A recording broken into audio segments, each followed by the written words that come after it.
Health కార్డుల పేరుతో ఉద్యోగుల జేబులకు చిల్లు. ప్రభుత్వ తీరుపై మాజీ మంత్రి శ్రీనివాస్ గౌడ్ ఫైర్. ఏమన్నారో మీరే చూడండి. రిటైర్డ్ ఉద్యోగులు చనిపోతే దేవిప్రసాద్ గారు ఇక్కడ ఉన్న మేము అందరం పోయినాం. ఒక జనగాంకు వాళ్ళ కుటుంబ సభ్యులు ఏడ్చిండ్రు, మా బకాయిలు రాలేదు, మేము అప్పులాపాలైపోయినాము, పెళ్లి చేసినాము వస్తున్నాయని చెప్పి పెళ్లికి డబ్బులు కట్టలేకపోయినాము అని ఆత్మహత్య చేసుకున్నాడు. కొందరు ఆత్మహత్య చేసుకుంటున్నారు, కొందరు వైద్యం అందక చనిపోతున్నారు.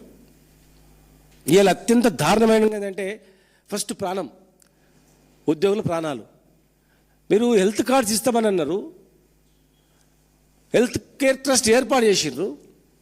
3 నెలల నుంచి 1.5% జీతాలు కట్ అవుతున్నాయి.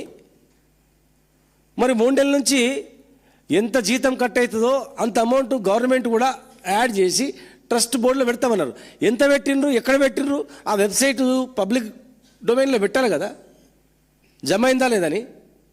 మరి జమ అయితే హెల్త్ కార్డ్స్ ఎందుకు ఇస్తలేరు, హాస్పిటల్ ఎందుకు పట్టించుకుంటలేదు? మీరు ట్రస్ట్ ఏర్పాటు అయిపోయింది, మాకు సంబంధం లేదా అనుకుంటుండొచ్చు. ట్రస్ట్ ఏర్పాటైనా మీదే బాధ్యత, ప్రభుత్వాందే బాధ్యత. ఇప్పటివరకు హెల్త్ కార్డ్స్ ఇవ్వలేదు. హాస్పిటల్కి వెళ్తే ఎంప్లాయీస్ కానీ రిటైర్డ్ ఎంప్లాయీస్ వెళ్తే ఈహెచ్ఎస్ లేదు, వెళ్ళగొడుతున్నారు. మరి ఏ హాస్పిటల్కి మీరు కరెక్ట్ ఇన్స్ట్రక్షన్స్ ఇవ్వలేదు, హెల్త్ కార్డ్స్ ఇవ్వలేదు. జర్నలిస్టులకు ఇస్తామన్నారు, ఉద్యోగులకు ఇస్తామన్నారు, రిటైర్డ్ ఉద్యోగులు అన్నారు, ఎక్కడ పోయినాయి అవి?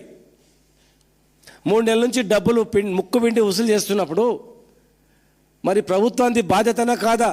చీఫ్ సెక్రటరీ, దీనికి చైర్మన్, ఆరోగ్యశ్రీ CEO, వీళ్ళందరూ ఏం చేస్తున్నట్ల? ప్రభుత్వం ఏం చేస్తున్నట్ల? ఒక్కరికి ప్రాణహాని కలిగినా ప్రభుత్వాందే బాధ్యత. ఆరోగ్యం అందక ఏదైనా కూడా ఈ 3 నెలల్లో ఏ ఉద్యోగి అయితే, ఏ రిటైర్డ్ ఉద్యోగి అయితే హాస్పిటల్కి వెళ్ళి వైద్యం చేయించుకున్నాడో ఆ డబ్బులు వెంటనే చెల్లించాలి. ఫీజు ఆ అమౌంట్ రీఎంబర్స్మెంట్ చేయాలి ఇమ్మీడియట్గా. వెంటనే హెల్త్ కార్డ్స్ ఇవ్వాలి, హాస్పిటల్ వాళ్ళకి ఇన్స్ట్రక్షన్స్ ఇవ్వాలి. రిటైర్డ్ ఉద్యోగులకు అదనంగా 2,000 కోట్ల రూపాయలు ఇస్తున్నామన్నారు. ఎవరికి ఇచ్చిండ్రు చూపించండి, లిస్టు పెట్టండి. గుంపుల గోవిందలాగా ఉందంతా. వేసేసినామంటే ఎవరికో వచ్చింటుంది అనుకుంటున్నారేమో. 2,000 కోట్లు రిటైర్డ్ ఉద్యోగులకు ఇస్తుంటే అదనపు డబ్బులు ఏ ఉద్యోగులకు పోయినా మీరు ఒక లిస్టు పెట్టండి, వెబ్సైట్లో పెట్టండి. నెలకు 2,000 కోట్లు ఇగో వీళ్ళకి పోయినామని. ఎక్కడ లేదు, అంత ఉట్టిదే, మోసం. రిటైర్డ్ ఉద్యోగుల బెనిఫిట్స్ లేవు, వైద్యం లేదు, కార్డులు లేవు, ఏది లేదు.